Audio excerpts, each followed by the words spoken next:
ರಾಜ್ಯಸಭಾ ಚುನಾವಣೆಯ ಒಂದು ವಿಜಯೋತ್ಸವದ ಸಂದರ್ಭದಲ್ಲಿ ಏನು ಕಾಂಗ್ರೆಸ್ ಕಾರ್ಯಕರ್ತರು ಜಾಕೀರ್ ಹುಸೇನ್ ಅನ್ನುವಂಥ ಒಬ್ಬ ಕಾಂಗ್ರೆಸ್ಸಿನ ಅಭ್ಯರ್ಥಿಯ ಬೆಂಬಲಿಗರು ಮತ್ತು ಅವರು ಪಾಕಿಸ್ತಾನದ ಪರ ಏನು ಘೋಷಣೆಯನ್ನು ಹಾಕಿದ್ದಾರೆ, ಅದು ಭಾರತೀಯ ಜನತಾ ಪಾರ್ಟಿ ಖಂಡಿಸ್ತದೆ. ಇವತ್ತು ಕಾಂಗ್ರೆಸ್ ತನ್ನ ನಿಜವಾದ ಮುಖವನ್ನು ಹೊರಗೆ ತಂದಿದೆ. ಇವತ್ತು ಅವ್ರು ಯಾವಾಗಲೂ ಕೂಡ ಈ ದೇಶದ ವಿರೋಧಿ ಚಟುವಟಿಕೆಯಲ್ಲೇ ಇರ್ತಾರೆ. ಯಾವಾಗ ನೋಡಿದ್ರು ಯಾವಾಗಲೂ ಅಲ್ಪಸಂಖ್ಯಾತರ ಸೃಷ್ಟೀಕರಣವನ್ನು ಮಾಡ್ತಾರೆ. ಅದನ್ನು ಖಂಡಿಸ್ತೇವೆ.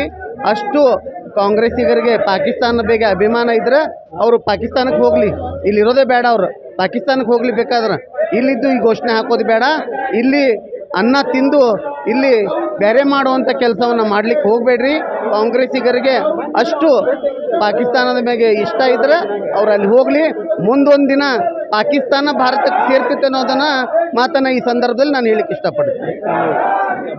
ರಾಜ್ಯದ ಕಾಂಗ್ರೆಸ್ ಪರಿಸ್ಥಿತಿ ಏನಂತ ಗೊತ್ತೈತಿ. ಪಾಕಿಸ್ತಾನ್ ಜಿಂದಾಬಾದ್ ಅನ್ನೋ ಮಟ್ಟಿಗೆ ನಮ್ಮ ಕಾಂಗ್ರೆಸ್ ಪಕ್ಷ ಅದು ವಿಧಾನಸೌಧದಲ್ಲಿ ಇದೊಂದು ಹಿಸ್ಟ್ರಿ. ಯಾವತ್ತೂ ನಮ್ಮ ದೇಶದಲ್ಲಿ ವಿಧಾನಸೌಧದಲ್ಲಿ ಮಾಡಿದ್ದಿಲ್ಲ. ಇದು ರೀತಿ ಮುಸ್ಲಿಂ ಸಪೋರ್ಟಿಂಗ್ ಪಕ್ಷ ಅನಿಸ್ತಾ ಇದೆ ಕಾಂಗ್ರೆಸ್. ಇಂಥವ್ರಿಗೆ ಆಡಳಿತ ಕೊಟ್ಟಿವಲ್ಲ ನಾವು.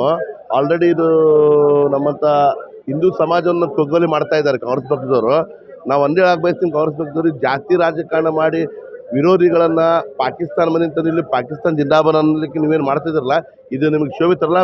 ಕೇವಲ ದಿನಗಳೇ ನಿಮ್ಮದು ಪೂರಾ ನಿಮ್ಮನ್ನು ನೆಲಕಚ್ಚಿ ಉಳಿಸೋದು ನಮ್ಮ ಹಿಂದೂ ಕಾರ್ಯಕರ್ತರದ್ದು ಒಂದು ಬೇಡಿಕೆ ಐತಿ. ಆ ರೀತಿ ನಾವು ಮಾಡ್ತೀವಿ. ಹೇಳೋದು ಒಂದೇ ಬಯಸ್ತೀನಿ ನಾನು ಈ ಮೀಡಿಯಾ ಮುಖಾಂತರ, ಕಾಂಗ್ರೆಸ್ ಪಕ್ಷದವ್ರು ಏನು ಮಾಡಂತಾರೆ ಬಿಟ್ಬಿಡ್ರಿ. ಇಲ್ಲಿ ನೀವು ಪಾಕಿಸ್ತಾನ್ ಜಿಂದಾಬಾದು, ಅಫ್ಘಾನಿಸ್ತಾನ್ ಜಿಂದಾಬಾದ್ ಇವೆಲ್ಲ ಬಿಟ್ಬಿಡ್ರಿ. ಇಲ್ಲಿ ಏನಿದ್ರು ಭಾರತ ಮಾತಾ ಜಿಂದಾಬಾದ್ ಅಂತವ್ರಿಗೆ ಎಷ್ಟೋ ಕಾಲಾವಕಾಶ ಐತಿ ಬೇರೆದವ್ರಿಗೆಲ್ಲ ಇರಲಿಕ್ಕೆ ಅಂತ ಹೇಳಕ್ ಬಯಸ್ತೀನಿ.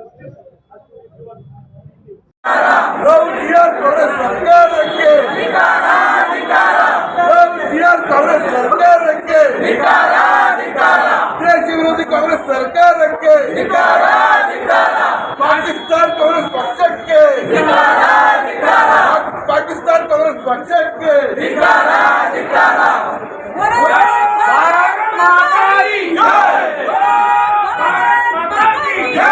ಮಾಧ್ಯಮ ಮೇಲೆ ದಬ್ಬಾಳಿಕೆ ಮಾಡಿದಂತ ನಾಸಿರ್ ಹುಸೇನ್ಗೆ,